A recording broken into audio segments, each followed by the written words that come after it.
साथियों, हमने पिछले वीडियो में शिक्षा के वास्तविक उद्देश्यों का अध्ययन किया था, जिसमें हमने देखा था कि ज्ञान प्राप्त करने के साथ साथ हमारे विद्यार्थियों को सकारात्मक दृष्टिकोण का विकास होना चाहिए, विभिन्न प्रकार की स्किल्स में उन्हें या कौशल्स में दक्ष होना चाहिए और वो सारी चीज़ें उसके बिहेवियर में परिवर्तन लाने वाली होना चाहिए। इसी को समझने के लिए हमने ब्लूम टेक्सोनोमी का अध्ययन किया था। ब्लूम ने 1956 में और उनके अमेंडमेंट 2001 में उन्होंने बताया था कि जो शिक्षा है वो संज्ञानात्मक पक्ष को विकसित करती है, जो हमारे हेड से रिलेटेड होता है, भावात्मक पक्ष को विकसित करती है जो हार्ट से रिलेटेड होता है, और क्रियात्मक पक्ष को विकसित करती है जो हमारी बॉडी या हैंड से रिलेटेड होता है, जिसको गांधी जी ने भी 3H का फार्मूला दिया और कहा कि शिक्षा वो जो मस्तिष्क का विकास करे, शिक्षा वो जो हृदय का विकास करे, शिक्षा वो जो पूरी बॉडी या हैंड का विकास करे। लेकिन हमने पिछले अध्याय में देखा कि आज भी लोग जो संज्ञानात्मक पक्ष का पहला पार्ट है रिमेंबर, वहीं पे अटके हुए हैं।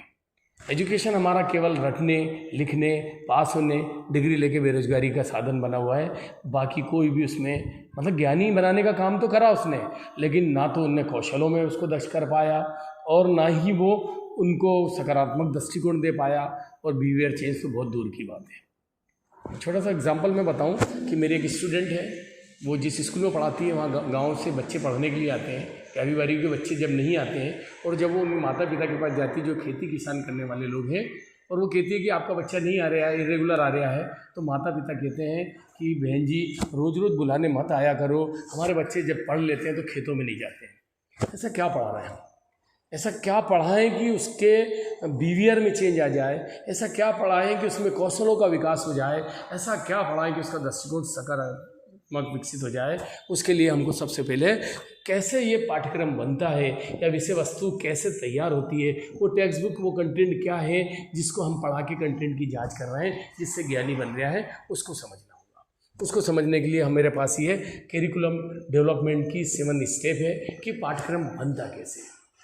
अगर हमारे समझ में आ गया कि बनता कैसे है, तो शायद हम इसी का यूज़ करके उसमें बिहेवियर चेंज तक ले जा सकते हैं उसको।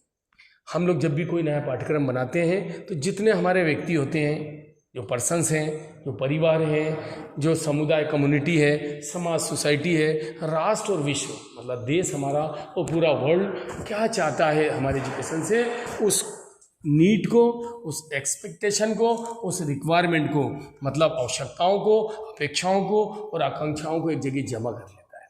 वो सारी नीड को जो अपेक्षाएं जमा की गई हैं उनको हमको बदलना होता है एम्स और ऑब्जेक्टिव्स में, क्योंकि जब तक हम एम्स और ऑब्जेक्टिव में नहीं बदलेंगे हम उसको ना तो पढ़ा पाएंगे ना जांच कर पाएंगे। तो जो जो मूल्य व्यक्तिगत हो या सामाजिक हो या राष्ट्र के हो या विश्व के हो, उनको हम एम्स के रूप में तैयार कर लेते हैं या ऑब्जेक्टिव रूप में तैयार कर लेते हैं। इनको प्राप्त करने के लिए हमको क्या करना पड़ता है कि वो अधिगम अनुभवों का चयन करना पड़ता है जिनसे ये एम्स और ऑब्जेक्टिव पूरे हो जाए। यदि हमको ईमानदारी लाना है तो ईमानदारी हिंदी पढ़ाने से कैसे आएगी, मैथ्स पढ़ाने से कैसे आएगी, सोशल साइंस पढ़ाने से कैसे आएगी या साइंस पढ़ाने से कैसे आएगी?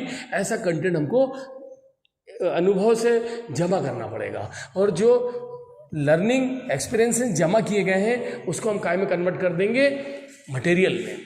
मतलब हमारे पास अब अधिगम सामग्री आ गई, लर्निंग मटेरियल आ गया टीचिंग के लिए। इसी को एक्चुअल में टेक्स्ट बुक कहा गया है। अब हमारे पास कंटेंट आ गया है जिसके माध्यम से हम क्या कर सकते हैं कि वो लक्ष्य उद्देश्य की पूर्ति कर सकते हैं, जिससे समाज की जो आवश्यकताएं, अपेक्षाएं और आकांक्षाएं वो पूरी हो जाए। कंटेंट बनाया इसलिए एक जगह जाता है ताकि सारी पॉपुलेशन को, जो स्टेट हो, जो राष्ट्र हो, उनको लगभग एक जैसे बिंदुओं पे चर्चा की जा सकती है। लेकिन जब ये कंटेंट बन गया है तो इस कंटेंट को पढ़ाने का तरीका भी हमको आना चाहिए। हम इसकी अगली स्टेप भूल जाते हैं कि इसको पढ़ाने के लिए जो एक ट्रेन टीचर होता है वो मेथड ऑफ टीचिंग सीखता है ट्रेनिंग कॉलेजेस में, या वो कैसे शिक्षण सामग्री का यूज़ करेगा ताकि कंटेंट कॉन्सेप्ट में बदल जाए, वो सीखता है। तो इन्फॉर्मेशन और ज्ञान दोनों में डिफरेंस हो जाता है। इन्फॉर्मेशन ट्रांसफ़र नहीं करना है शिक्षक को इस कंटेंट को इस तरीके से शिक्षण विधि का उपयोग करके, इस TLM का उपयोग करके उसको वापस कन्वर्ट करना है ताकि लक्ष्यों की प्राप्ति हो जाए। फिर ये अगला पार्ट होता है कि हम उसको इम्प्लीमेंटेशन करते हैं और उसका इवैल्यूएशन करके जांचते हैं कि जिस उद्देश्य और मकसद के लिए बनाया गया था, जिस लक्ष्य के लिए बनाया गया था, वो पूरा हो रहा है कि नहीं हो रहा है, ताकि समाज ने जिस उम्मीद के साथ में अपने बच्चे को उस स्कूल में भेजा वो पूरा हो जाए। तो जो विषय वस्तु है, उनके जो सामान्य उद्देश्य हैं, वो ब्लूम टैक्सोनॉमी के कंटेक्स्ट में विशेष उद्देश्य होते हैं। जब भी हम कोई लेसन प्लान बनाते हैं तो जो टॉपिक पढ़ाते हैं उसके जो विशेष उद्देश्य होते हैं वो उस टॉपिक के सामान्य उद्देश्य को सपोर्ट करते हैं, और ये सामान्य उद्देश्य उस ब्लूम टैक्सोनॉमी के उद्देश्य को पूरा करते हैं। इसका मतलब कि जब मेरा बच्चा पढ़ते पढ़ते हाई स्कूल हायर सेकेंडरी तक आ जाए तो जो संज्ञानात्मक पक्ष है उसका क्रिएशन तक आ जाए, और जो भावात्मक पक्ष है उसके कैरेक्टराइजेशन तक आ जाए, और जो क्रियात्मक पक्ष है उसके हैबिट फॉर्मेशन तक आ जाए, ताकि ऑल ओवर डेवलपमेंट हो जाए।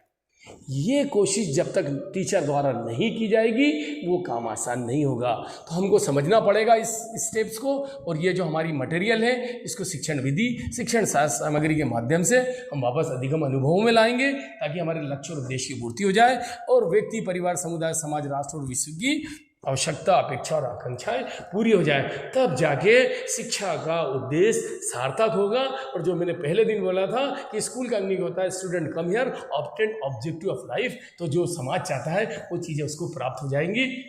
Thank you.